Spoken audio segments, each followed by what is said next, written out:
विग्रहों के दर्शन कराते हैं। बहुत बहुत धन्यवाद और सभी भक्तों को बहुत बहुत धन्यवाद कीर्तन में भाग लेने के लिए। तो अभी हम लोग मंगलाचरण करते हैं, ठीक है ना। ओम अज्ञानतिमिरान्धस्य ज्ञानाञ्जनशलाकया चक्षुरुन्मीलितं येन तस्मै श्रीगुरुवे नमः। श्रीचैतन्यमनोभीष्टं स्थापितं येन भूतले स्वयं रूप कदा मह्यं ददाति सपदान्तिकं। वन्देऽहं श्रीगुरु श्रीयुतपदकमलं श्रीगुरु वैष्णवांश्च श्रीरूपं साग्रजातं सहगना रघुनाथं वितं तं सजीवम् स्वादेतं सावभूतं परिजं सहितं कृष्ण चैतन्य देवं श्री राधा कृष्ण पादान सहगना ललिता श्री विशाखा वितांत च। नमो ओम विष्णुपादाय कृष्ण पृष्ठाय भूतले श्रीमते भक्ति वेदांत स्वामिनि इति नामिनि। नमस्ते सारस्वती देवे गौरवाणी प्रचारिणे निर्विशेषा शून्यवादी पश्चात देशतारिणी। वाञ्छा कल्पतरुभ्यश्च कृपा सिन्धुभ्य एव च पतितानां पावनेभ्यो वैष्णवेभ्यो नमो नमः। नमो महावदान्याय कृष्ण प्रेम पदायते कृष्णाय कृष्ण चैतन्य नामने गौरत्विषे नमः। हे कृष्ण करुणा सिंधु दीन बंधु जगतपते गोपेश गोपिका कांत राधा कांत नमस्तुते। तप्त कांचन गौरांगी राधे वृंदावनेश्वरी विश्वानुसुते देवी प्रणमामि हरिप्रिये। नीलांचल निवासाय नित्याय परमात्मने बलभद्र सुभद्रायां जगन्नाथाय ते नमः। जय श्री कृष्ण चैतन्य प्रभु नित्यानंद श्री अद्वैत गदाधर श्रीवासादि गौर भक्तवृंद। मुखं करोति वाचालं पंगु लंघयेगिं यत्कृपातमहं वन्दे श्री गुरुमतीन्द्रतारिणं परमानंद माधवं श्री चैतन्येश्वरं। हरे कृष्ण कृष्ण कृष्ण हरे हरे हरे राम राम राम हरे हरे। श्री श्री मंगलाचरण की जय। श्रील प्रभुपाद की। हरे कृष्णा। आज के चैतन्य चरितामृत अध्ययन में चर्चा में सभी भक्तों का सादर प्रणाम है। सभी भक्तों के चरणों में मेरा दंडवत प्रणाम है, अभिनंदन है। राधा माधव राधा गोविंद गुरु आचार्य साधु परम वैष्णव की असीम कृपा है। हम सब भक्त लोग मिल करके चैतन्य चरितामृत का आपस में मिल करके चर्चा कर पा रहे हैं। आदि लीला में है। आदि लीला जिसमें प्रथम जो 7 अध्याय हैं पूरा तत्व ज्ञान है, पूरा तत्व ज्ञान है। और ये जो तत्व ज्ञान हमें प्राप्त हो जाता है तो हमारी भगवान श्री कृष्ण भक्त, भगवान की सृष्टि, भगवान की शक्तियों, भगवान की लीलाओं में एक एक तत्व ज्ञान हो जाता, कहीं भी कोई कंफ्यूजन नहीं रहता है। ये इतना बड़ा तत्व ज्ञान है। और ये जो 7 अध्याय में दिया गया है, और इन जो 7 अध्यायों में जो दिया गया किस किस के बारे में दिया गया है। प्रथम 4 अध्याय है चैतन्य महाप्रभु के बारे में, 5वां अध्याय नित्यानंद के बारे में, 6ठा अध्याय अद्वैताचार्य के बारे में, और 7वां अध्याय पंचतत्व के बारे में। और ये जो प्रथम अध्याय है जो कि पहला दूसरा तीसरा ये तो क्लियर हो गया चेतन महाप्रभु। तो प्रथम अध्याय में बहुत फिर से रिपीट, क्योंकि बहुत इस प्रथम अध्याय में प्रथम जो 14 श्लोक दिए गए, इन 14 श्लोकों का ही वर्णन ये 7 अध्याय के अंदर है। ये सब तो क्लियर है ना। प्रथम जो 14 श्लोक जिनको मंगलाचरण कहते हैं, इन 14 श्लोकों का ही वर्णन ये पूरे 7 अध्याय में पूरा तत्व है। तो ये सबको मालूम है। प्रथम जो हमारे 6 श्लोक हैं, 14 श्लोकों में से 6 श्लोक है वो किसके बारे में है? चैतन्य महाप्रभु के बारे में। 7 से 11 जो श्लोक है किसके बारे में है? नित्यानंद प्रभु के बारे में। 12 और 13 श्लोक किसके बारे में है? अद्वैताचार्य के बारे में। लास्ट 14वां श्लोक पंचतत्व के बारे में। मेरे को विश्वास है कि सारा इतना बेसिक चीज जो है बहुत इंपॉर्टेंट, सबको क्लियर हो गया होगा। ये सीक्वेंस की बात कर रहे हैं। तो अब जो पहला अध्याय में जिसमें 14 श्लोक है जिसको मंगलाचरण कहते हैं, ये टोटल 14 श्लोक चैतन्य महाप्रभु, नित्यानंद, अद्वैताचार और गदाधर पंच तत्व के बारे में। तो फिर से हम लोग पहले अध्याय में अब आते हैं। उसमें जो 14 मंगला श्लोकों की बात की हम लोगों ने, किस किस के बारे में इसकी बात की है। अब कृष्णराज कविराज गोपी जो है कार्तिक का कृष्णराज प्रभु ने याद दिलाया था, इसके अंदर में 3 चीजें हैं इन 14 श्लोकों में। क्या है? नमस्कार है, विषय वस्तु है और आशीर्वाद है। बस ऐसे लिख लेंगे। क्या क्या है? नमस्कार है, विषय वस्तु है और आशीर्वाद है, इन 14। अब नमस्कार भी किसको है? 2 नमस्कार है। एक 6 तत्वों को नमस्कार है, इसको बोलते हैं सामान्य नमस्कार, और विशेष नमस्कार है किसको? चैतन्य महाप्रभु को और नित्यानंद। तो ये किसमें है? ये जो 14 श्लोक है, जिसमें से जो 6 श्लोक हैं चैतन्य महाप्रभु के बारे में है, उसमें से जो ये जो चैतन्य महाप्रभु के बारे में 6 श्लोक है, हमने पढ़ा कितने अध्याय में? 4 अध्याय में। पहला अध्याय, दूसरा अध्याय, तीसरा अध्याय, 4 अध्याय के अंदर चैतन्य महाप्रभु के बारे में। अभी हम लोग पहला अध्याय कर रहे हैं। 14 श्लोकों का हमने उच्चारण भी किया है, और हमने ये भी पढ़ा है कि जो इसमें नमस्कार तत्व है, जो कि सामान्य नमस्कार, विशेष नमस्कार, विषय वस्तु, वो क्या है? विषय वस्तु चेतन कृष्ण विषय वस्तु क्या है, ये तीसरे अध्याय में हम लोग पढ़ेंगे। चौथे और 5वें अध्याय में चैतन्य महाप्रभु के अवतार का बाह्य कारण और अंतरंग कारण है। चौथा, 5वां जो 6ठा श्लोक में है, उसका जो अध्ययन हम लोग तीसरे और चौथे अध्याय में करें। और 4 अध्याय 6 श्लोक, अब चैतन्य महाप्रभु के ऊपर आ गए। 4 अध्याय 6 श्लोक। इन 6 श्लोकों में से जो 4 अध्याय हैं, पहला अध्याय में हम लोग क्या पढ़ेंगे? नमस्कार। जो भी नमस्कार करते हैं, किस किस को नमस्कार करते हैं? गुरु को, भक्त को, ईश्वर को, भगवान को, भगवान के अंश को, भगवान के अवतार को, तो भगवान की अंतरंगा शक्ति को। ठीक है ना? ये हमने पढ़ा है नमस्कार। और अब ये जो 6 जन को नमस्कार कर रहे हैं, तो उसमें सबसे पहले नमस्कार किसको कर रहे हैं? गुरु को। तो अभी तो हम लोग कहाँ पहुंचे हैं? गुरु के ऊपर ही पहुंचे हैं। सबको क्लियर हो गया? थोड़ा सा एक बिगड़ के आगे बढ़ता हूं।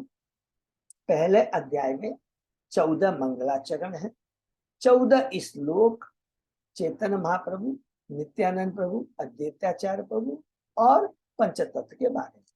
उन 14 में से प्रथम जो 6 श्लोक है चैतन्य महाप्रभु के बारे में है, 5 श्लोक नित्यानंद प्रभु के बारे में है, 2 श्लोक अद्वैताचार्य के बारे में, और लास्ट श्लोक किसके बारे में है? पंचतत्व। अब जो प्रथम जो 6 श्लोक है, इसका वर्णन 4 अध्याय में है, जो कि चैतन्य महाप्रभु से संबंधित है। उसमें 4 अध्याय में, पहले अध्याय के अंदर में हम लोग नमस्कार, विशेष नमस्कार और सामान्य नमस्कार के बारे में पढ़े। तो सामान्य नमस्कार किसको किया गया है? गुरु को, भक्त को, ईश्वर को, इस भगवान के अवतार, ईश्वर के अवतार को, भगवान के अंश प्रकाश को और अंतरंगा शक्ति। तो अभी हम लोग किसमें हैं? प्रथम गुरु को। तो हमने लास्ट जो श्लोक पढ़ा था गुरु के बारे में, ये बहुत इंपॉर्टेंट, जो हम लोगों ने स्पेशली हमने पढ़ा था 53, 54, 55 और 56। ये जो 4 श्लोक है, किसने क्या है ये? जो कि भगवान ने ब्रह्मा जी को चतुश्लोकी भागवतम सुनाई थी। क्लियर है ना? जो हमने कैंटो 2 में पढ़ा था। ठीक है? तो 53वां श्लोक में क्या पढ़ा था? जस्ट टच करके निकल जाएंगे, बहुत सिंपल है। 53 श्लोक में भगवान ब्रह्मा जी को कहते हैं, सृष्टि के पहले, बहुत सुंदर चीज है।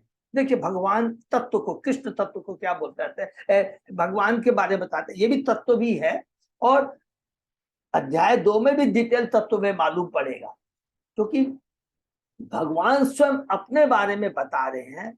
तो आप बोलेंगे प्रभु अभी तो आप गुरु की बात कर रहे, तत्व के बारे में। यहाँ पर भगवान विष्णु गुरु का कार्य कर रहे हैं, किसके गुरु हैं? ब्रह्मा जी के गुरु हैं।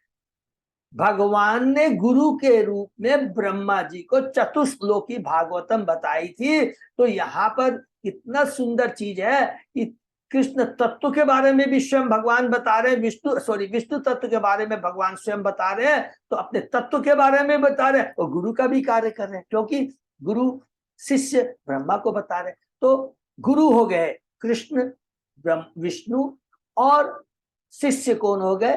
ब्रह्मा जी। तो गुरु और शिष्य और तत्व के बारे में क्या बताया 53वें श्लोक में? पहला बहुत सूक्ष्म कि सृष्टि के पहले केवल मैं ही विद्यमान रहता हूं। सृष्टि के पहले, जब सृष्टि और किसी भी चीज का अस्तित्व नहीं रहता। जब सृष्टि नहीं रहती है तो मैं ही केवल रहता हूं। नंबर 1, किसी भी स्थूल सूक्ष्म या प्राकृतिक घटना का अस्तित्व नहीं होती। ये तो हो गया जब सृष्टि नहीं होती। और जैसे ही सृष्टि होती है, प्रधान, महतत्व जो कि हमने पढ़ा था, ठीक है ना, सबको याद है, प्रधान, महतत्व, अहंकार। अहंकार जब सतोगुण में रहता है, तब तमोगुण में रह जाता है, रजोगुण में रहता है, तब सृष्टि होते है, बस इतना। तो जब सृष्टि नहीं होती है तो खाली मैं रहता हूं और कोई भी स्थूल सूक्ष्म या प्राकृतिक घटना का अस्तित्व नहीं। अब जैसे ही सृष्टि होती है, सृष्टि के बाद मैं हर वस्तु में विद्यमान रहता हूं। हरि हो। इसमें कौन सा श्लोक याद कर लेंगे फट से? गीता का 8 जो चतुश्लोकी गीता है, 8वां श्लोक, अहम सर्वस्व प्रभु मत इति। एकदम सिंपल से भगवान कहते थे मेरे बिना कोई चीज का अस्तित्व नहीं है। अब हो गया सृष्टि के बाद। सृष्टि के बाद क्योंकि संहार हो जाता, ब्रह्मा जी की सपोज कीजिए 100 वर्ष की आयु खत्म हो गई, सृष्टि नहीं रह गई, उस समय क्या बोलते हैं? सृष्टि के बाद भी हर वस्तु, सृष्टि के बाद मैं ही हर वस्तु में विद्यमान रहता हूँ। और सृष्टि जब हो गई तो सृष्टि में भगवान सब जगह रहते। अब प्रलय होती है और प्रलय के बाद भी शाश्वत रूप से मैं विद्यमान रहता हूँ। ये पहला ज्ञान भगवान ने दिया कि अपने अस्तित्व के बारे में, कि क्या सृष्टि के पहले मैं रहता हूं, कुछ नहीं रहता। जैसे ही सृष्टि होती है, स्थूल सूक्ष्म तत्व सारी घटनाएं लीलाएं होती रहती है, सब प्रकृति में उथल पुथल होता रहता है। आदि देवी, आदि भौतिक, आदि आध्यात्मिक सारे कष्ट आते रहते हैं। भगवान खिलाते रहते हैं ज्ञान देने की। और सब चीज के पीछे, जो चीज एग्जिस्ट करती है उसके पीछे और सारे कार्यों के पीछे सब भगवान का ही हाथ रहता है। जब सृष्टि हो जाती है। हमने पढ़ा है पृथ्वी, अग्नि, जल, वायु, आकाश, मन, बुद्धि, अहंकार, 10 इंद्रिया, कर्म इंद्रिया, ज्ञान, इंटेलिजेंट, एवरीथिंग जो हमने पढ़ा था कि अहंकार जब सतोगुण रजोगुण तमोगुण में आता है, इसमें सबका हाथ किसका है? भगवान का ही है। जो कुछ भी होता है भगवान है। भगवान के बिना कोई अस्तित्व तो नहीं है। और एक बहुत इंपॉर्टेंट चीज हमने पढ़ा था, जैसे ही मेरा शरीर बनता है, क्या तत्वों से बनता है? 5 तत्वों से बनता है। पृथ्वी, अग्नि, जल, वायु, हमारे शरीर इसी से बना है ना।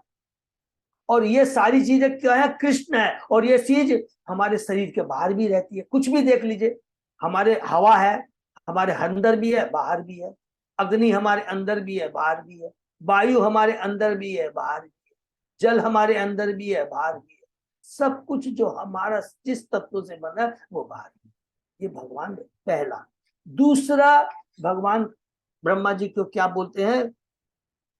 जो कुछ मेरे बिना प्रतीत होता है वह निश्चित रूप से मेरी माया है। बहुत इंपॉर्टेंट चीज है, क्योंकि मेरे बिना किसी वस्तु का अस्तित्व नहीं हो सकता। यह छाया में असली प्रकाश का प्रतिबिंब जैसा है, क्योंकि प्रकाश में न तो छाया है और न प्रतिबिंब है। इस खाली एक श्लोक को और एक उदाहरण को याद कर लेंगे तो एकदम समझ आए। सूर्य का प्रकाश है। जब हम ज्ञान में रहते, प्रकाश में रहते हैं तो सारी चीजें सही दिखाई है। लेकिन सूर्य जब नहीं होता है तो क्या दिखाई देता है? अंधकार। सूर्य के बिना जो है वो अंधकार है। ये भौतिक जगत, ये माया है। फिर दूसरा चीज क्या है? हमको जो छाया दिखाई देती है। अब सिंपल चीज बोलिए, कोई चीज है तभी तो उसका प्रतिबिंब दिखाई देता है, छाया दिखाई देती है ना। हम बोलते हैं अरे इसकी छाया दिखाती है, पर से बोलते हैं ना ये इसकी छाया है, ये भूत की छाया है ये हमारे बल्ब की छाया है, कभी भी बोलते हैं ना ये मेरे कलम की छाया है। तो कलम है बोल के ये छाया है, अगर कलम नहीं होता तो छाया नहीं है। इस चीज को समझ, अर्थात ये भौतिक जगत जो दिखाई देता क्यों दिखता है, क्योंकि ये प्रतिबिंब है और इसका ओरिजिनल कहाँ है, भगवान का आध्यात्मिक धाम। तो कहते मेरे धाम है बोल के ये भौतिक जगत उसकी छाया दिखाई देती है। और इस छाया में सूर्य का प्रकाश है, समझ, सूर्य दिखाई देता है जल के अंदर, उसमें कोई गर्मी होती है क्या, कोई ताप होता है क्या, कुछ नहीं होता। इसका मतलब और जो चीज है ओरिजिनल चीज में है और जो छाया उसमें कुछ भी नहीं है, अर्थात भौतिक जगत में कुछ भी नहीं दिखता है, बड़ा आनंदमय है ये है, लेकिन इसके अंदर में कुछ है नहीं है। जिस प्रकार प्रतिबिंब के अंदर सूर्य की प्रतिबिंब रिफ्लेक्शन में कुछ भी नहीं होता है। ये दूसरा ज्ञान भगवान देते हैं। तीसरा भगवान बहुत इंपॉर्टेंट चीज कहते हैं, क्या बोलते हैं, जिस प्रकार भौतिक तत्व तो सारे जीवों के शरीर में प्रवेश करते हैं फिर भी उनसे बाहर रहता है, उसी तरह मैं सारी भौतिक सृष्टियों के भीतर विद्यमान रहता हूँ फिर भी मैं उनके भीतर नहीं रहता। बहुत कॉम्प्लिकेटेड लगता है ना, लेकिन बहुत इजी है। जैसे अभी जस्ट मैंने इसका जवाब दे के चुका हूँ। एग्जाम्पल क्या, पृथ्वी अग्नि जल वायु आकाश, शरीर में भी रहता है शरीर के बाहर भी रहता है। तो कहते हैं कि ये सारी मेरी शक्तियां हैं। मैं सोचते हैं कि मैंने क्रिएट किया ये भौतिक जगत को, मैं अपनी शक्ति के रूप में सब जगह रहता हूँ, सर्वव्यापी रहता हूँ, लेकिन फिर भी मैं उससे अलग रहता हूँ। कैसे अलग रहता हूँ, जिसमें तुम्हारे शरीर में पृथ्वी अग्नि जल वायु आकाश है, लेकिन उसके बाद में बाहर में ये चीज पृथ्वी जल वायु, उसी प्रकार इस भौतिक जगत के अंदर में जो कुछ भी है मेरी शक्ति है। बिना मेरी शक्ति के, बिना मेरी कृपा के कुछ नहीं हो सकता है, लेकिन इसमें मैं लिप्त नहीं होता हूं। फिर लास्ट श्लोक में कहते हैं अतः दिव्य ज्ञान में रुचि रखकर व्यक्ति को सर्वव्यापी सत्य को जानने के लिए इसके विषय सदैव प्रत्यक्ष अप्रत्यक्ष रीति से जिज्ञासा करनी चाहिए। तो ये सब भौतिक जगत में जो कुछ भी घटता है उसके बारे में जिज्ञासा करनी चाहिए। और इस श्लोक में हमने बहुत इंपॉर्टेंट चीज पढ़ा था, प्रभुपाद जी का क्या पढ़ा था कि ये जिज्ञासा किससे करनी चाहिए, तो गुरु से जिज्ञासा करनी चाहिए। और इसमें कितना बढ़िया बात लिखा था कि जो कुछ भी संपन्नता, वास्तविक संपन्नता, वास्तविक आनंद, वास्तविक जो सत्य है, वास्तविक सत्य, वास्तविक आनंद और वास्तविक संपन्नता किसके अंदर में है, कृष्ण के नाम में है, भक्ति में। कैसे बताते हैं, एक एग्जांपल बताते हैं। स्वर्ग लोक का आनंद हमें बहुत अच्छा लगता है, लेकिन जब ब्रह्म ज्योति में जाएंगे तो ब्रह्म ज्योति का जो आनंद है स्वर्ग लोक के आनंद के समान में कुछ भी नहीं। फिर कहते हैं ब्रह्म ज्योति में अगर हम जाते हैं, ब्रह्म ज्योति का जो आनंद है भगवान के गोलोक के आनंद के सामने ये ब्रह्म ज्योति का आनंद भी कुछ भी नहीं है। ये बता दे, ये एकदम सच बात है। कैसे बताएंगे हम लोग, जब स्टडी करेंगे एकदम विश्वास कीजिए। हम लोग वो चटपटा तामसी भोजन जो खाते हैं, जिसकी तामसी पवित्र रहती है, कोई बुरा नहीं मानेगा। जब हम लोग पहले खाते थे करते बहुत चटपटा बहुत अच्छा लग रहा है, अच्छा थोड़ा सा मिर्चा और डाल दे तो, थोड़ा तो तीखा और डाल दे तो अब अच्छा लगेगा। याद रखेंगे उससे मेरी चेतना कलुषित है, तामसी विचार की है। जैसे जैसे भक्ति में वो किस तरह की है, जिस प्रकार सुअर को अपना विष्टा बहुत पसंद आता है, जलेबी पसंद नहीं आती है, उस समय में ये सोचना चाहिए कि मेरी जो पसंद है वो कौन सी तामसी है। 110% बोल्ड अक्षर में लिख कर रख लीजिए, हमारी चेतना भी तामसी होगी।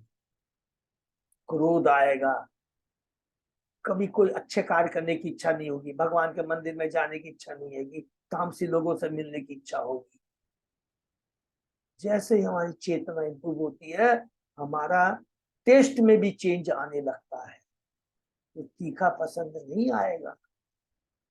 ठीक है, फिर आपको सिंपल भोजन पसंद आएगा, जिसमें सिंपल हो। और जैसी मेरी चेतना, उस समय चेतना हमारी क्या रहती है, आज मेरे पास इतना है, कल और इतना होएगा, ये ठीक है, रहता है, एक कंपटीशन इस पर है। लेकिन और जैसे ही ऊपर जाते हैं और चेतना जब शुद्ध होती है, सत्व गुण में आती है, तो बड़ा सुंदर क्या लगेगा, सिंपल भोजन लगेगा। आपको लगेगा और मेरे को आलतू फालतू नहीं चाहिए, बहुत सिंपल भोजन। और उस समय चेतना कैसी रहेगी, बहुत मेरे पास में, इससे ज्यादा मेरे को नहीं चाहिए, वो रियल चेतना। लेकिन उसमें भी क्या होता है, रजोगुण का थोड़ा प्रभाव रहता है, इसलिए उसको कहते हैं, जब हम सतोगुण भी कहते हैं ना, तो वास्तव में सतोगुण नहीं होता है, जो हमें कार्तिका किसदास प्रभु ने बताया, वो मिश्र सतोगुण होता है। और जब उस चेतना में आने के बाद प्रश्न उठता है, अरे यार जीवन में है क्या, इतना मिल गया सब कुछ, उस समय हम भगवान के बारे में जिज्ञासा करते हैं, वहां जिज्ञासा होती है, और उस जिज्ञासा को प्राप्त करते संबंध अविधेय प्रयोजन भगवान के बारे में ज्ञान प्राप्त होता है। और जब हम भक्ति में लग जाते हैं, तो वही सतोगुण शुद्ध सतोगुण में बदल जाता है। उस सतोगुण में रंच मात्र भी कोई भी मिश्रण नहीं होता है। और उस लेवल में आने के बाद में हमारी चेतना केवल कृष्णमय होती है। ये चीज हमको 56वें श्लोक में मालूम पड़ता है। तो 53, 54, 55, 56 बहुत इंपॉर्टेंट श्लोक है। ये चारों श्लोक में अपना संबंध प्रयोजन अभिधेय हो जाएगा ना, 53, 54, 55, 56। हाँ प्रभु, बिल्कुल 110%, वेरी गुड। संबंध अभिधेय पूरा समझ में आ जाएगा कि कृष्ण कौन है, भक्ति के माध्यम से हम संबंध को प्राप्त कर सकते हैं, और उसके बाद कृष्ण प्रेम प्राप्त कर सकते हैं, और उसमें ही सबसे ज्यादा संपन्नता है।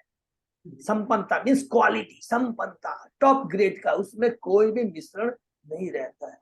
और इसीलिए आप देखेंगे कृष्ण वैकुंठ लोक से, जब वैकुंठवासी या गोलोक से वासी जब देखते हैं नीचे की तरफ, ब्रह्म ज्योति की तरफ देखते हैं, बोले क्या मूर्ख है ये ज्ञानी, देखो ब्रह्म ज्योति में पड़ा हुआ है, कोई आनंद नहीं है, शुष्क आनंद है, शून्य में चला गया। अरे ये निराकारवादी मूर्ख होते हैं। और वही जब निराकारवादी और नीचे देखता है भौतिक जगत में, स्वर्गवासियों को, पृथ्वी को तो बात ही भूल जाइए, स्वर्गवासियों को देखता है तो कहता है ये देखो मूर्ख, स्वर्ग लोक में पड़ा हुआ है, भौतिक आनंद ले रहा है, इसको मालूम नहीं है कि ये आनंद क्या है, बंधन का कारण। सोचिए, पृथ्वी लोक की तो बात ही छोड़ दीजिए, ये बहुत सूक्ष्म ज्ञान है। तो ये इसलिए भगवान ब्रह्मा जी को देते हैं। और फिर कहते हैं कि 57 श्लोक, 57 श्लोक में आके देखिए हम लोग क्या बोलते हैं, कि इसलिए ये सारी चीजें जो ज्ञान है, इसके लिए मैं किसको प्रणाम करता हूँ, चिंतामणि तथा मेरे दीक्षा गुरु सोम गुरु की जय हो, हरि बोल। जिसने मोर मुकुट बंसी वाले भगवान के बारे में मुझे बताया, जिनके कल्प तुल्य उनके चरण को छाया में जयश्री नित्य संगनी के रूप में, राधा रानी नित्य संगनी के रूप में दिव्य रस का आस्वादन करते। फिर कहते हैं ये सारा चीज हम लोगों को कौन प्रदान करेगा। 58 श्लोक में, फिर श्लोक में आते हैं, अभी हम लोग किसकी बात है, गुरु के बारे में बात करें। और फिर बात करते करते 58 श्लोक में, 58 श्लोक में आके हमने क्या पढ़ा, परमात्मा की उपस्थिति का प्रत्यक्ष अनुभव नहीं किया जा सकता, अतः वे हमारे समक्ष मुक्त भक्त के रूप में प्रकट होते हैं। ऐसा गुरु साक्षात किसके और कोई अन्य नहीं होता। तो चैतन्य महाप्रभु ने कहा कि ये जो भगवान ने ज्ञान दिया, हमें समझना चाहिए ब्रह्मा जी ने भी किससे प्राप्त किया, गुरु से प्राप्त किया। अगर हम सोचेंगे हम अपनी बुद्धि योग्यता से कुछ प्राप्त कर लेंगे, ये संभव नहीं है। तो इसलिए हम लोग किसके बारे में, गुरु के बारे में बात कर रहे हैं। 6 जन को प्रणाम किया था, फिर से रिपीट करते हैं, गुरु, भगवान, भगवान के भक्त, भगवान के अवतार, भगवान की शक्ति, भगवान के अंश या प्रकाश, और भगवान की शक्ति। तो अभी हम लोग गुरु के बारे में ही चल रहे। देखिए कृष्णराज कविराज गोस्वामी की कितनी बड़ी कृपा है। 14 श्लोक में पहला श्लोक जिसमें नमस्कार करते हैं 6 जन को, उसमें से गुरु को नमस्कार, इसके बारे में इतना डिटेल में बता रहे हैं। ये है कृष्णराज कविराज।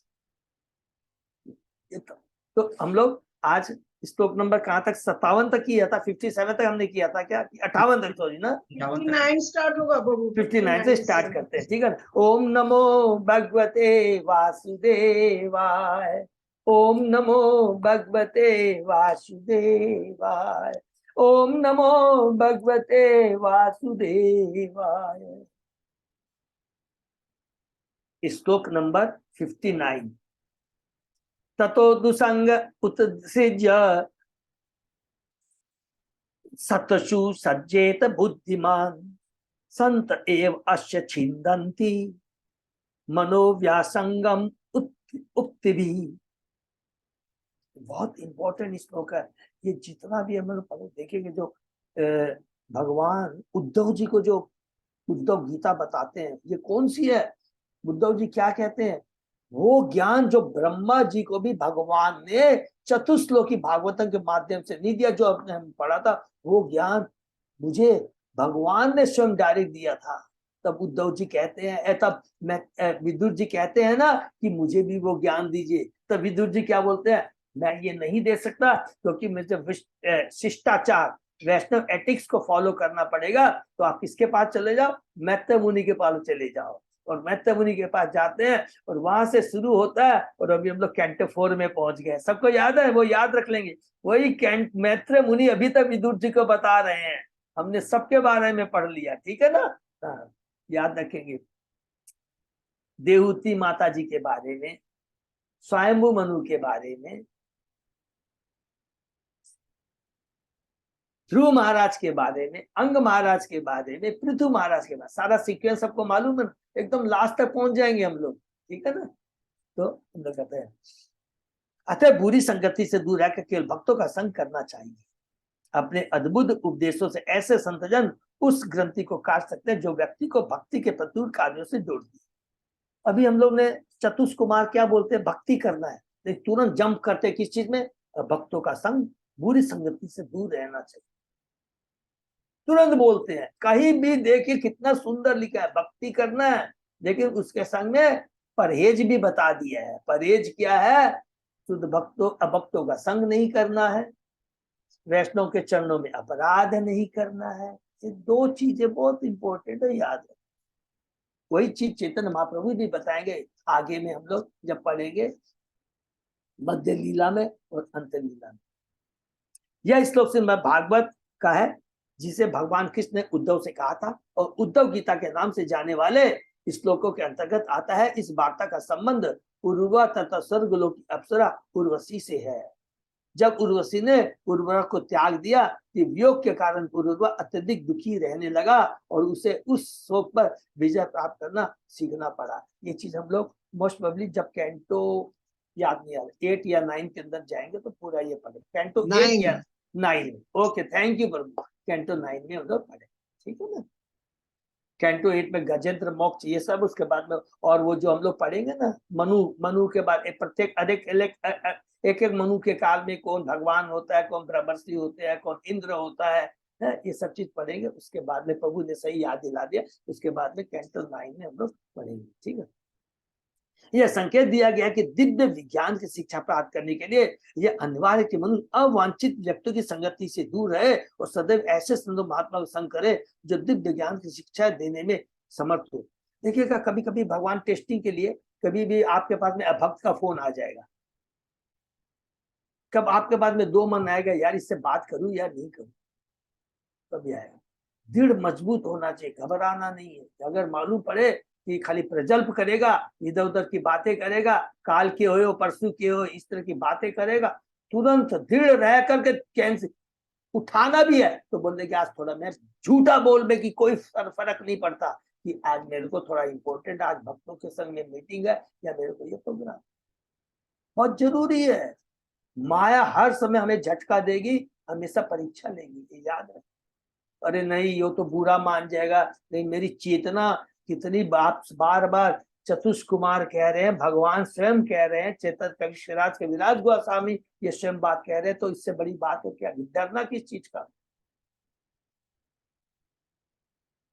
ऐसे स्वरूप सिद्ध भक्तों की शक्ति सा शब्द हृदय को भेद कर वर्षों की अवांछित कुसंगति से संचित गलत धारणाओं को नष्ट कर देते हैं। इसको अंडरलाइन कर देते। नवचित भक्त के लिए दो प्रकार के व्यक्ति हैं जिनका संग वांछित, ऐसे निपट भोतिवाती जो सर्वदा इंद्रिय तृप्ति में लगे रहते हैं, तथा ऐसे नास्तिक जो पूर्ण पुस्तकता भगवान की सेवा नहीं करते किंतु अपनी इंद्रियों तथा अपनी मानसिक संघों की सेवा अपनी तात्विक आत्म के संदर्भ में करते हैं। हरि हो, दो तरह के हो गए ना। एक तो हो गए सकाम कर्मी, उसमें भी आप गृह मेधी को ले सकते हैं, और दूसरे क्या होते हैं शून्यवाद है। ये क्या बोलते हैं अभी, अरे ये आजकल बहुत कुमार, कुमार क्या है, कुमारी, ब्रह्म कुमारी, ये सबसे बचना है। निराकारवादी, ब्रह्म कुमारी, ये सब मायावादी, इन लोग से दूर रहना। क्यों बोलते हैं, प्रभुपाद जी ने कहा है कि श्रद्धा के हिसाब से तीन तरह के भक्त होते हैं। एक श्रद्धा के हिसाब से इतना एक्सपर्ट होता है, इतना ज्यादा एक्सपर्ट होता है, शास्त्र से अपने तर्क से अपने ज्ञान से सबको हरा दे, लेकिन हमें तो वो योग्यता कैपेसिटी है नहीं। तो मध्यम ग्रेडी का श्रद्धा के साथ जो होता है, भगवान में तो बेचारा बहुत भक्ति रखता है, प्रेम रखता है, लेकिन जब कोई मायावादी न रहा उसको डिफीट नहीं कर सकता है, तो कहता है भैया उनसे दूर ही रहो, ज्यादा होशियार बनने की हमें दरकार नहीं है, उनसे दूर रहो। इसीलिए चैतन्य महाप्रभु ने प्रकाशन सत्य को खुद डायरेक्ट जा करके डिफीट किया था, उसको भक्त बनाया था।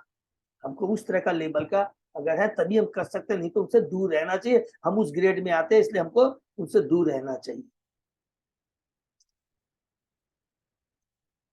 जो बुद्धिमान व्यक्ति दिव्य साक्षात्कार को खोज में है, उन्हें अत्यंत सतर्कता पूर्वक इनकी संगति से दूर रहना चाहिए। बुद्धिमान व्यक्ति दिव्य साक्षात्कार की खोज में है, एक एक वर्ड पर ध्यान देंगे, दिव्य साक्षात्कार की खोज में है। अभी हमने दिव्य साक्षात्कार प्राप्त नहीं किया, उसकी हम खोज में है। वी आर स्टूडेंट, अभी हम लोग गुरु महाराज प्रभुपाद जी की तरह नहीं बन गए हैं। इसलिए हमारी क्या है, चेतना कोमल है, या कुछ भी कह लीजिए, कोमल से थोड़ी सी ऊपर है, कनिष्ठ से हमारी ऊपर है। मध्यम ग्रेड में हम लोग शर्म नहीं करना, मध्यम ग्रेड के हम लोग हैं। तो हमें क्या है, ये सब लोग से मिलना नहीं चाहिए। सताम प्रसंगात मम वीर्य संविदो भवन्ति हितकर्ण रसायना कथा तत जोशनात् आशु अपवर्ग वर्तमनि श्रद्धा रति भक्ति अनुक्रमिष्यति। केवल भक्तों की संगति में ही भगवान के आध्यात्मिक शक्तिशाली संदेश की ठीक से चर्चा की जा सकती है। हम लोग पढ़े हैं कैंटो 3 में, सबको याद आ गया होगा। हरि बोल। कौन बोलते हैं, कपिल भगवान माता देवहूति को। हरि बोल, बहुत सुंदर श्लोक है। और इस संगति में उसका श्रवण अत्यंत आनंददायक होता है। भक्तों से श्रवण करने पर दिव्य अनुभव का यह मार्ग तुरंत खुल जाता है, और धीरे धीरे उस ज्ञान में मनुष्य की दृढ़ श्रद्धा उत्पन्न हो जाती है, जो क्रमशः आकर्षण एवं भक्ति में परिणत होते हैं। निष्ठा, रुचि, आसक्ति भाव प्रेम। यह श्लोक से भागवत में आया है, जब कपिल देव अपनी माता देवहूति द्वारा पूछे गए भक्ति की विधि विषयक प्रश्नों का उत्तर देते हैं। जो जो कोई भक्ति कार्य में प्रगति करता जाता है, तो वह विधि अधिकाधिक स्पष्ट एवं उत्साहजनक होती जाती है। जैसे जैसे कलुषित चेतना खत्म होती जाती है, भगवान अपने को उजागर करते रहते हैं। जब तक मनुष्य को गुरु के उपदेशों के पालन से यह आध्यात्मिक उत्साह प्राप्त नहीं हो पाता, तब तक प्रगति करना संभव नहीं होता। अतः इन उपदेशों के पालन के लिए रुचि का विकास होना, निष्ठा, रुचि, आसक्ति, भाव, प्रेम, सब जिसको एक दूसरे से कोरिलेट करते चले जाए, वही किसी की भक्ति की परीक्षा है। प्रारंभ में योग्य गुरु से भक्ति विज्ञान के श्रवण द्वारा विश्वास उत्पन्न करना चाहिए। प्रारंभ में योग्य गुरु से भक्ति विज्ञान के श्रवण द्वारा विश्वास उत्पन्न करना चाहिए। तत्पश्चात जैसे जैसे वह भक्तों की संगति करता है और गुरु की शिक्षाओं को अपने जीवन में उतारने की चेष्टा करता है। इसको भी नोट कर लेंगे। ज्ञान तो प्राप्त कर लिया, लेकिन मस्तिष्क में तो आ गया, हृदय में नहीं उतारा। ज्ञान तो है, जब तक विज्ञान में परिणत नहीं उतारता, वैसे वैसे भक्ति से करने का उसके सारे गलत धारणाएं, अन्य अवरोध दूर हो जाते। सारी गलत धारणाएं, जैसे कि अच्छा ये भी तो सही है ना, अच्छा क्या प्रॉब्लम है देवताओं की पूजा करने में, अपनी बुद्धि नहीं लगाना। देखिए बहुत इंपॉर्टेंट चीज है। अल्प पतु फलम तेसाम तत् भवति अल्प भेदसाम। ये भगवान गीता में इतनी बात ऐसी नहीं बोलते, कितनी कड़ी बात। जो अल्प बुद्धि वाले होते हैं। सोचिए इससे बड़ी बात है कृष्ण क्या करें। हम लोग इतने घबरा जाते हैं, हिचक हो जाते हैं। हम लोग चूंकि इतने दिन से भक्ति कर रहे हैं, हमारा अधिकार बनता है, हम एक दूसरे से चर्चा करने का अधिकार बनता है। बिल्कुल नहीं डरना है। भक्त लोग बहुत प्रसन्न हो जाएंगे, भगवान से बहुत प्रसन्न हो जाएंगे। भगवान रामचंद्र जी, हनुमान जी बहुत प्रसन्न हो जाएंगे, शिव जी बहुत प्रसन्न हो जाएंगे, ब्रह्मा जी बहुत प्रसन्न हो जाएंगे, काली जी बहुत प्रसन्न हो जाती है जब वो देखती है कि मेरे प्रभु की ये कीर्तन करते हैं। ये भरत, जब जड़ भरत की हम जब लीला सुने तो समझ में आ जाएगा कितनी सुंदर लीला है। भरत महाराज की बलि लेने के लिए आते हैं और सोचते काली बहुत खुश होगी, भरत महाराज को ले जाते हैं, जैसे उसको बलि पर चढ़ाते हैं, काली स्वयं अपने विग्रह से प्रकट होके आती है और सब अपने ही भक्तों का जो उसकी पूजा उनको मार डालती है। तो भरत महाराज जड़ भरत को बचाती है। यही काम शिव भगवान करते हैं। जितने गांजा पीने वाले हैं भक्तों को डिस्टर्ब नहीं कर, उनका कुंडा क्या बोलते हैं उसकी चोटी पकड़ करके, चोटी हम किस लिए रखते हैं? गुरु हमेशा चोटी किसको पकड़ करके शिष्य को सही जंगल पे रखे।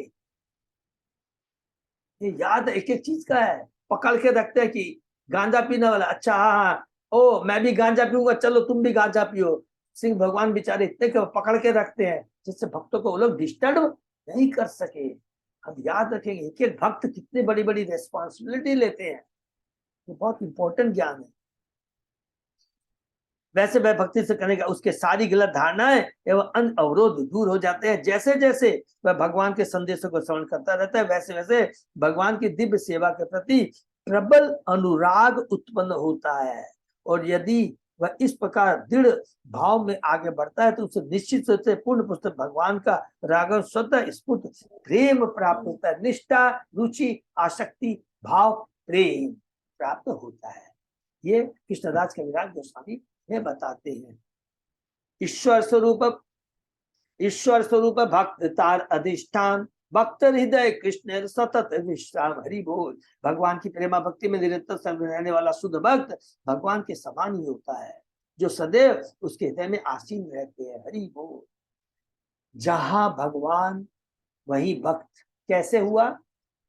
सॉरी, जहां भक्त है, उल्टा बोलेंगे, जहां भक्त है वहां भगवान है, ऐसे बोलने से अच्छा रहेगा। क्यों? भक्त सदैव भगवान को अपने हृदय में धारण किए रहता है। इसलिए कहते हैं विदुर भगवान युधिष्ठिर महाराज कहते हैं विदुर जी को, आप जहां जहां जाते हैं वो जगह पवित्र हो जाता है, क्योंकि विदुर जी सदैव भगवान को अपने हृदय में धारण करके रहते हैं। इसलिए एक कहते हैं ना, एक पंथ दो काज। भक्तों के चरण पकड़ लीजिए, अपने आप भगवान के दर्शन हो जाए, क्योंकि वो अपने भक्त क्या है? भगवान को अपने हृदय में धारण करके चलता है। पूर्ण पुरुष भगवान अद्वय है, अतः वे सर्वशक्तिमान है। उनकी अचिंत शक्तियों में 3 प्रधान शक्ति है। भक्त इन शक्तियों में से एक माना जाता है। वह कभी शक्तिमान नहीं माना जाता। वो शक्तिमान नहीं माना जाता, शक्ति होती है। शक्तिमान तो सदैव भगवान होते हैं। हरि बोल। ये शक्तियां शाश्वत सेवा के निमित्त ही उनके संबंधित होती है। बद्ध अवस्था में जीव कृष्ण तथा गुरु की कृपा से परम सत्य की सेवा करने की अपनी मनोवृत्ति को जागृत कर सकता है।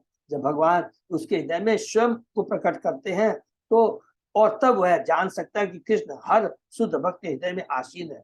वस्तुतः कृष्ण प्रत्येक जीव के हृदय में विराजमान है, किंतु केवल भक्ति इस तथ्य की अनुभूति कर सकता है। ये कृष्ण प्रत्येक जीव के हृदय में विद्यमान है।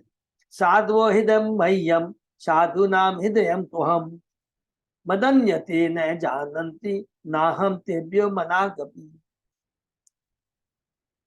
संत तो मेरे हृदय, हरि बोल, और एकमात्र मैं ही उनका हृदय हूँ। वो मेरे अतिरिक्त अन्य किसी को नहीं जानते, इसलिए मैं उनके अतिरिक्त अन्य किसी को नहीं मानता। यह श्लोक श्रीमद् भागवत में दुर्वासा मुनि तथा महाराज अम्बरीश के बीच उत्पन्न हुई गलतफहमी प्रसंग में आया है। इस गलतफहमी के कारण दुर्वासा मुनि ने राजा को मारने का प्रयास किया। तभी भगवान का अस्त सुदर्शन चक्र भक्त राजा की रक्षा के लिए घटना स्थल पर प्रकट हुआ। जब सुदर्शन चक्र ने दुर्वासा मुनि पर आक्रमण किया तो वे इस शस्त्र के भय से आप भागे और स्वर्ग के सारे बड़े बड़े देवताओं की शरण मांगते पहुंचे। उनमें से कोई भी उनकी रक्षा करने में समर्थ न हो सका। अतएव दुर्वासा मुनि ने भगवान विष्णु से क्षमा याचना की, किंतु भगवान विष्णु ने उन्हें परामर्श दिया। देखिए कितनी बड़ी बात है। तब भगवान विष्णु ने उन्हें परामर्श दिया कि यदि वे क्षमा चाहते हैं, अपना कल्याण चाहते हैं, तो उनसे नहीं अपितु महाराज अम्बरीश से क्षमा पा सकते हैं। इस संदर्भ में भगवान विष्णु ने यह श्लोक कहा था। हरि बोल। इसको, इस श्लोक को मेमोराइज कर सकते हैं, याद कर सकते हैं। वैसे भी हम लोग कैंटो 9 में जाएंगे तो हमें पता, हम लोग पढ़ेंगे। बहुत सुंदर है। अर्थात भगवान कहते हैं कि मेरे ऊपर यदि किसी ने अपराध किया है, मेरे को गाली दी है, वो मैं बर्दाश्त कर सकता हूँ, लेकिन भक्त को अगर कोई डिस्टर्ब करता है तो मैं भी कुछ नहीं कर सकता। पूरा आप भागवतम चेतन में भगवत गीता देख लीजिए। अगर कोई परम वैष्णव के चरणों में अपराध हुआ है तो भगवान ने अपने को असहाय प्रस्तुत किया। इवन चैतन्य महाप्रभु ने, सची माता ने अद्वैताचार्य के चरणों में अपराध हुआ था तो माता को कहा था कि तुम अद्वैताचार्य से जाके क्षमा मांगो। ये देखिए भगवान अपनी माता को स्वयं कहते हैं। भगवत विदा भागवता तीर्थ भूता स्वयं विभो तीर्थी कुर्वन्ति तीर्थानि स्वांत स्थेन गदाभृता। आपके समान संत स्वयं तीर्थ स्थान होते हैं। अपनी पवित्र के कारण वे भगवान के नित्य संगी होते हैं, अतः वे तीर्थ स्थानों को भी पावन बना देते हैं। ये फिर हम लोग को याद आ गया है जब विदुर जी वापस आते हैं ना कुरुक्षेत्र। हम लोग ने 13वें अध्याय में पढ़ा है ना, भगवान विदुर जी दुर्योधन उनको अपमानित करता है, चले जाते हैं, उनको मालूम पड़ता, वो भी देखिए अंतर्यामी है विदुर जी भी, उनको मालूम पड़ता है युद्ध समाप्त हो गया है, सब कुछ खत्म हो गया है, धृतराज कुत्ते की तरह है, पांडव के रोटी पर पल रहा है। उस समय विदुर भगवान आते हैं, विदुर महाराज आते हैं, उस समय का है। और युधिष्ठिर किस प्रकार ग्लोरीफाई करते हैं विदुर जी को। यह श्लोक से भागवत में महाराज युधिष्ठिर द्वारा विदुर से कहा गया है। महाराज युधिष्ठिर अपने संत स्वरूप चाचा का जो तीर्थ स्थानों की यात्रा कर रहे थे इस तरह स्वागत करते हैं। महाराज युधिष्ठिर ने उनको कहा कि उन जैसे शुद्ध भक्तों स्वयं मूर्तिमान तीर्थ स्थान है, क्योंकि उनके हृदय में सदैव पूर्ण पुरुषोत्तम भगवान का वास रहता है। उनकी संगति से पापी पुरुष अपने पाप फलों से मुक्त हो जाता है। इससे जहां शुद्ध भक्त जाता है वही तीर्थ स्थान बन जाता है। तीर्थ स्थानों का महत्व ऐसे शुद्ध भक्तों की उपस्थिति के कारण ही होता है। हरि बोल। सही भक्त गण होय द्विविधि प्रकार पारिषद गण एक साधक गण आर। गुरु के बारे में हो गया, अब हम लोग भक्त के बारे में पूछते हैं, ठीक है ना। भक्त 6 का याद रखेंगे, 6 जन के बारे में आएगा। गुरु, भक्त, कृष्ण, अवतार, प्रकाश एंड शक्ति। ऐसे शुद्ध भक्त 2 प्रकार के होते हैं, निजी संग पारिषद तथा नवदीक्षित भक्त साधक गण। भगवान के शुद्ध सेवक उनके निजी संगी माने जाते हैं, जबकि पूर्णता प्राप्त करने के लिए प्रयासरत भक्त नवदीक्षित कहे जाते हैं, जैसे हम लोग हैं। संगियों में से कुछ तो भगवान के ऐश्वर्य के प्रति आकृष्ट हो रहते हैं और कुछ भगवान के माधुर्य प्रेम के प्रति आकृष्ट। पहले प्रकार के भक्त वैकुंठ लोक में ऐश्वर्य युक्त भक्ति करते हैं, जबकि दूसरे प्रकार के भक्तों को वृंदावन में स्थान दिया जाता है जहां वे कृष्ण की प्रत्यक्ष सेवा कर सके। हरि बोल। जो भक्त हैं वैकुंठ लोक में जो है ना, हम लोगों ने पढ़ा है 6 तरह के लोग हैं, 4 तरह के सोनी, जो भगवान के ऐश्वर्य भाव की पूजा करते हैं। बहुत सिंपल चीज है ना, ऐश्वर्य, भगवान के ऐश्वर्य की पूजा करते हैं। और जो वृंदावन गोपियों के हैं उनमें कोई ऐश्वर्य, भगवान के ऐश्वर्य की इतना प्रेम होता है, भगवान के ऐश्वर्य को बोलते हैं। जब भगवान का भक्त बोलता है अरे मैंने, कृष्ण बोलते हैं मैंने इसको हराया, मैंने पर्वत को उठाया, मैंने देखो अपनी चुटकी से पर्वत को उठाया। बोलते क्या फालतू बात करता है, यशोदा माँ ने तुमको घी मक्खन खिलाया था, बोल के तेरे में ताकत आई, और तो बात छोड़। देखा नहीं हमने अपनी लाठी लगाई थी, अगर हम लाठी नहीं लगाते तो पर्वत धड़ाम से नीचे आ जाता है। ये भगवान को बहुत आनंद आता है। ईश्वर अवतार 3 प्रकार अंश अवतार आर्गुण अवतार शक्तावेश अवतार तिथि मत अंश अवतार पुरुष मत्स्यादिक। यह तो अब अवतार के बारे में गुरु सब छह चीज को, जिन छह जन को नमस्कार करता प्लीज सब लोग याद रखेंगे। गुरु हमने खत्म किया, दो तरह के भक्त होते हैं। अब अवतार के बारे में है? ईश्वर के अवतारों के तीन वर्ग हैं, अंशावतार, गुणावतार तथा शक्तावतार। पुरुष तथा मत्स्य अवतार अंशावतारों के उदाहरण है। वैसे तो हमने पढ़ा छह तरह के अवतार होते हैं ना। तो हमारे कार्तिक कृष्णदास प्रभु ने मुझे बताया कि अंशावतार के अंदर ही बाकी सब आ जाते हैं। ठीक है ना। कौन कौन से हैं हम लोग को छह सबको मालूम है ना, रिपीट कर लेते हैं। पुरुषावतार, लीला अवतार, मनवंतर अवतार, गुणा अवतार, शक्तावेश अवतार, और क्या था, कौन सा छूट गया? कृष्णदास कविराज गोस्वामी। बहुत सिंपल है, फिर से रिपीट करते हैं। छह अवतार में कौन कौन से हैं? पुरुषावतार, हाँ, लीला अवतार, गुणा अवतार, लीला अवतार, हाँ, शक्तावेश अवतार, मनवंतर मनंतर अवतार, अवतार, और कौन सा छूट मनंतर गया? अवतार, और पांच छठवा कौन सा छूट गया? मनंतर अवतार, नहीं नहीं, मनवंतर आ गया प्रभु। युगावतार। युगावतार, हरि अच्छा। युगावतार, श्री संगीता राधी देवी जी माता जी का युगावतार है। तो ये छह अवतार होता है, यहाँ तीन बोला है लेकिन उसी अवतार में सब आ जाते हैं। और डिटेल में खुद ही कृष्णा कविता भी छह के बारे में बताएंगे। ठीक है। नेक्स्ट, ब्रह्मा विष्णु शिव तीन गुणावतारी गौणी शक्त्यावेश सनकादि पृथु व्यास मुनि। अब बता रहे हैं कौन कौन से गुण अवतार है, कौन कौन सा शक्त्यावेश है। हम लोग सब देखिए यहाँ पर मालूम पड़ जाएगा, डिटेल में आगे। ब्रह्मा विष्णु तथा शिव गुण अवतार है, सबको मालूम है, सृष्टि पालन और संहार। और उसके बाद में शक्त्यावेश अवतार है, हमने पढ़ा था। पृथु महाराज भी हैं और चतुष कुमार के बारे में पढ़ा था। ठीक है ना। कुमारगण, चतुष कुमार तथा पृथु तथा महामुनि व्यास जिन्होंने वेदों का संकलन किया, ये सब भगवान के शक्त्यावेश अवतार है। दुई रूप होए भगवान प्रकाश, एक थे प्रकाश होए आदित्य विलास, हरि बोल। अब प्रकाश के बारे में बता रहा है। देखिए गुरु के बारे में कितना डिटेल में बताया ना, हरि बोल। गुरु हो गया, भक्त के बारे में हो गया, अवतार के बारे में हो गया तीन। अब चौथा किसके बारे में बता रहा है? प्रकाश के बारे में। ठीक है ना। छठवां शक्ति, पांचवा शक्ति, और छठवां स्वयं भगवान कृष्ण चेतन महाप्रभु। ठीक है। भगवान अपने आप को दो रूप में प्रकट करते हैं, प्रकाश तथा विलास। भगवान अपने व्यक्तिगत साकार रूपों को दो मुख्य वर्गों में प्रकट करते हैं। प्रकाश रूप भगवान कृष्ण द्वारा अपनी लीलाओं के लिए प्रकट किए जाते हैं और उनके रूप उन्हीं के समान होते हैं। जब भगवान ने द्वारका में 16,000 रानियों से विवाह किया तो उन्होंने 16,000 प्रकाश विस्तारों द्वारा ऐसा किया। इसी तरह रास नृत्य के समय प्रत्येक गोपी के एक साथ नृत्य करने के लिए उन्होंने एक जैसे प्रकाश रूप में अपना विस्तार किया। किंतु जब भगवान अपने विलास रूप में प्रकट करते हैं तो वे सब उनके शारीरिक रूप में कुछ न कुछ भिन्न होते हैं। बलराम जी भगवान कृष्ण के प्रथम विलास रूप है और बैकुंठ में चतुर्भुज नारायण रूप बलराम के विस्तार है। श्री कृष्ण तथा बलराम के शरीरों में केवल इतना ही अंतर है कि उनके शरीर के रंग भिन्न है। इसी प्रकार बैकुंठ में श्री नारायण के 4 हाथ हैं जबकि कृष्ण के केवल 2 हाथ हैं। भगवान के जिन विस्तारों में से ऐसे ऐसे शारीरिक अंतर प्रकट होते हैं वे विलास विग्रह कहलाते हैं। सबको क्लियर हुआ क्या? ऐसे लिख लीजिए, एक लिख दिए, प्रकाश विग्रह और विलास विग्रह। प्रकाश विग्रह में क्या होता है? एज इट इज, जब भगवान अपने को विस्तार एज इट इज रहता है। जैसे द्वारका में 16,108 रानी है, सब कृष्ण एक तरह के। रासलीला हुई, कोई गोपियां नहीं पहचान सकी ये दूसरे है। हर गोपी ये सोचती है कि कृष्ण खाली मेरे साथ में है। करोड़ों रासलीला में 1 लाख 2 लाख 3 लाख 4 लाख नहीं थी, करोड़ों में थी, कई करोड़ों में।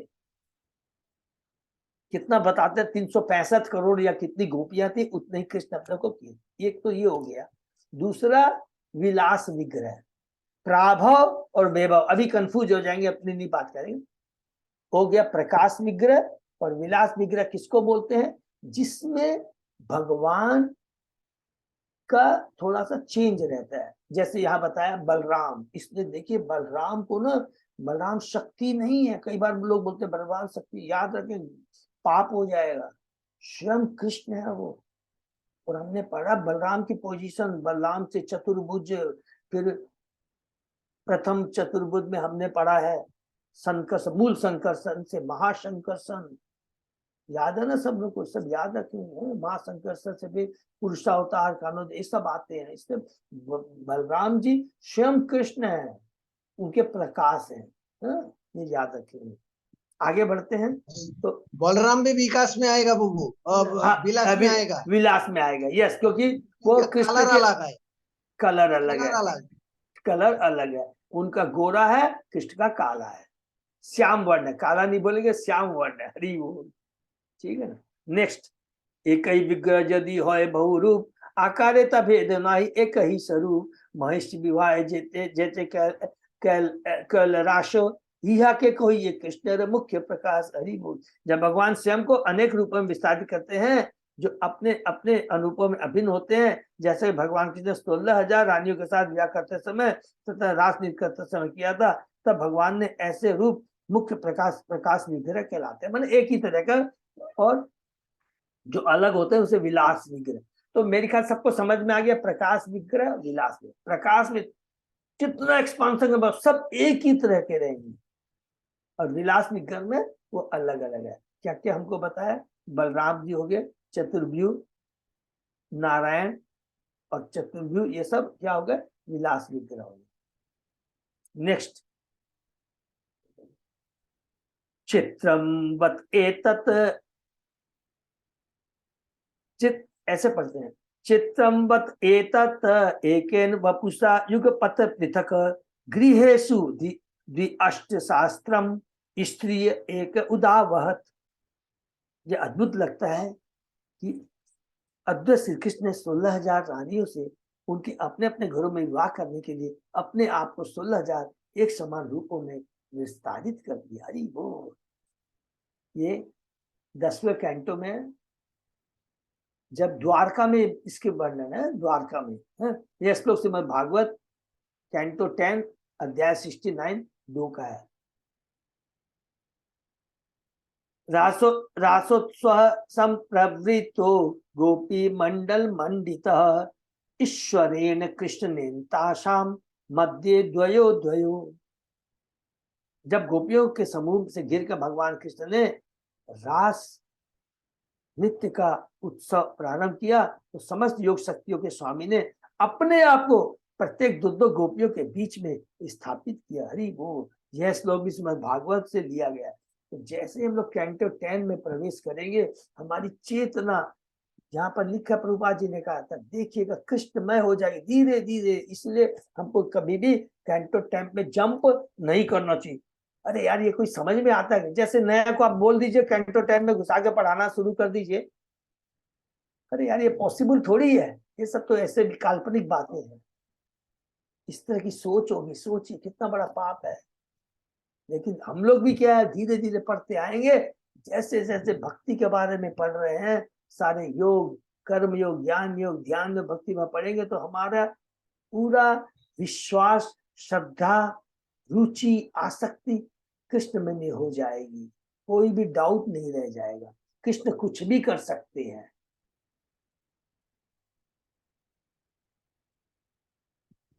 जब गोपी अपने आप को पद्मों में स्थापित किया, ठीक है, यह श्लोक से भागवत से लिया गया है। प्रविष्टेन गृहीतानां कंठेषु निकटं स्त्रिय, यम यम मणियेरेन नभः तावत् विमान सतसंकुलम्, दिवोकशांश दाराणाम् अति औत्सुक्य भृत आत्मनम, तब दुंदव्य मेदु निपेतु पुष्प वृष्टय।